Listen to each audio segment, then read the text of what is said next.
Assalamualaikum warahmatullahi wabarakatuh. Dalam video kali ini saya akan menjelaskan mengenai apa itu encoding dan decoding yang dikemukakan oleh Stuart Hall.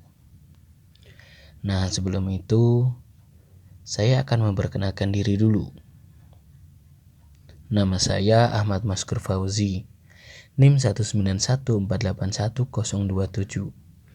Saat ini saya sedang mengenyam pendidikan di Institut Seni Indonesia Surakarta, tepatnya di Prodi Film dan Televisi angkatan 2019.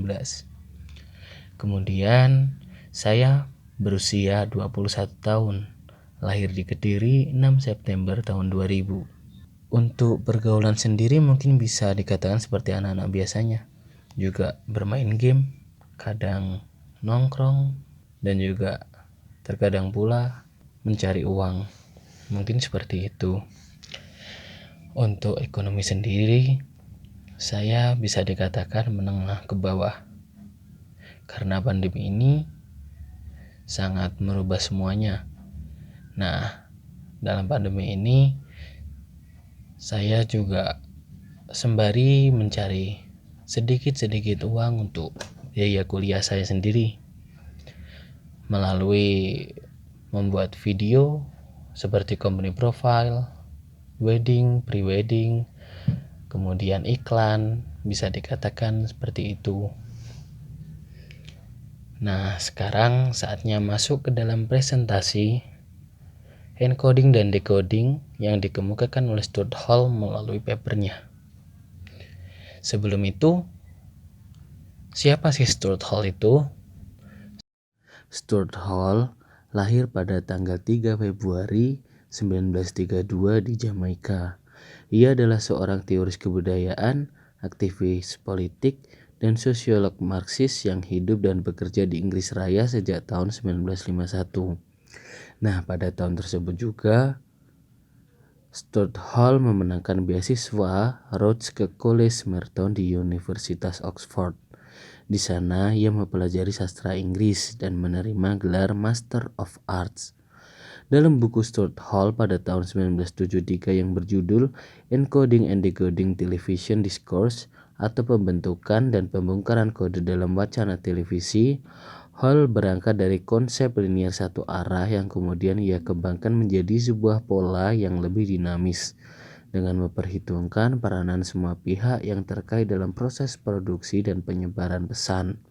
Ia menawarkan 4 tahapan dalam teori komunikasi, yaitu produksi, sirkulasi, distribusi atau konsumsi, dan yang terakhir reproduksi. Namun demikian, tahapan-tahapan bersifat independen karena dapat dianalisis secara terpisah. Story pada tahun 1996 menyederhanakan konsep Hall menjadi 3 bagian dengan menggabungkan tahapan ketiga dan keempat. Ketiga tahapan tersebut dijelaskan dengan mengacu pada diagram persebaran makna milik Hall seperti berikut. Nah, tahap pertama ialah proses produksi sebuah wacana. Dalam hal ini tayangan YouTube. Salah satu alasan mendasar yang memicu terjadinya sebuah produksi antara lain yaitu adanya kepentingan institusi terkait dan atau permintaan pasar untuk menayangkan program atau konten yang baru di YouTube. Proses ini dilakukan oleh pengupload video ataupun tim dari channel YouTube tersebut. Atau lebih singkatnya, pada struktur makna 1 adalah tahapan produksi suatu tayangan. Tahap selanjutnya ialah penyampaian pesan yang sudah dikemas dalam bentuk sebuah tayangan atau program. Dengan kata lain, program tersebut merupakan realisasi dari rancangan ide yang telah diproses sebelumnya. Melalui medium inilah penonton memiliki akses untuk memaknai pesan yang dikirimkan. Pesan yang berhasil ditangkap dari sudut pandang penonton ini disebut oleh Hall sebagai meaning structure atau makna 2. Praktek nyata atau aplikasi pesan yang berhasil ditangkap oleh penonton merupakan bentuk reproduksi dari sebuah produksi. Dengan kata lain, proses produksi yang bermulai dari visualisasi nilai kehidupan sosial kembali diproduksi dalam kehidupan sosial pula. Berbeda dengan konsep linear yang satu arah, sirkulasi makna milik Hall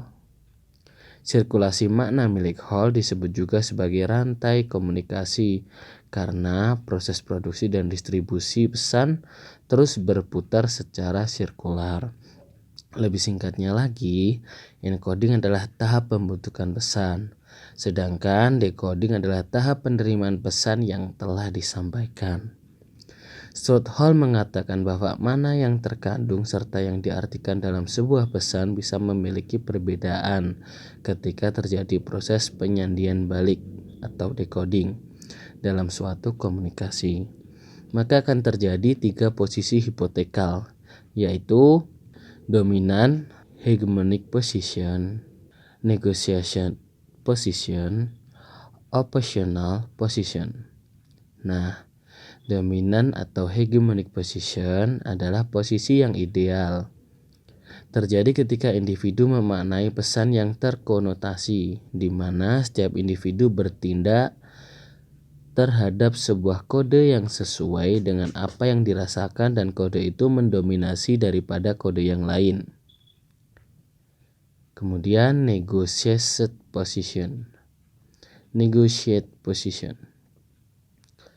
Posisi ini terjadi ketika individu sudah menerima ideologi yang dominan, kemudian akan bertindak untuk menindaklanjutinya dengan beberapa pengecualian. Yang terakhir adalah oppositional position. Posisi ini terjadi ketika individu menerima dan mengerti pesan apa yang telah diberikan, namun individu tersebut menyandinya secara bertolak belakang.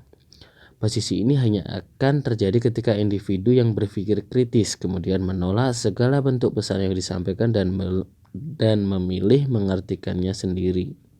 Demikian yang bisa saya sampaikan. Mohon maaf dan terima kasih.